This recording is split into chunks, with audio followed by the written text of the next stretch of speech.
যার স্ট্যাচু দেখছেন তিনি হচ্ছেন ব্রায়ান লারা। অ্যান্টিগার এই মাঠেই 400 রান করেছিলেন তিনি। সেই মহাকাব্যিক ঐতিহাসিক মাঠেই বাংলাদেশের এবারের ম্যাচ।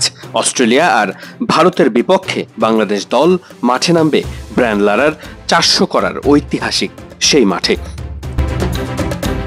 ওয়েস্ট ইন্ডিজের কন্ডিশনে 200 রান করাটা খুব একটা সহজ কাজ নয়। সেদিক থেকে 150 কিংবা 60 রানের ম্যাচগুলোও ভালোভাবে জেতা সম্ভব বাংলাদেশ দলের জন্যও। তাই সুযোগটা বেশি অস্ট্রেলিয়ার বিপক্ষে এবং ভারতের বিপক্ষে অ্যান্টিগা মাঠে নিজেদের সেরাটা দিতে পারলে জয় পেতেই পারে টিম বাংলাদেশ।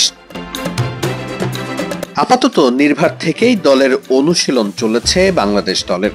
ক্রিকেটারদের মধ্যে মাহমুদুল্লাহ রিয়াদ অনুশীলনের সময় ব্যথা পেলেও পরবর্তীতে আবারও অনুশীলনে ফিরেছেন। কিছুটা শঙ্কা তৈরি হলেও সেই ভয় কেটে গেছে।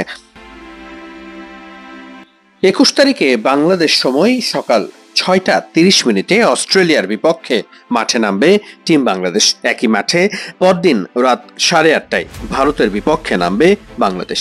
দুটি ম্যাচই খুবই গুরুত্বপূর্ণ। সুপার 8 থেকে সেমিফাইনালে যাওয়ার সমীকরণে এই দুই ম্যাচের যে কোনো একটিতে জেতা ছাড়া কোনো বিকল্প নেই টিম বাংলাদেশের। আশায় বুঁদ বাঁধছে দেশের সমর্থকরা। বাংলাদেশ দল পারবে তো? কিছুটা অগোছালো থাকলেও সময়ের সাথে সাথে দলটা বেশ গুছিয়ে উঠছে। বিশ্বকাপের এই পর্বে এসে নিজেদের সেরাটা দেবার সময় হয়েছে বাংলাদেশ দলের।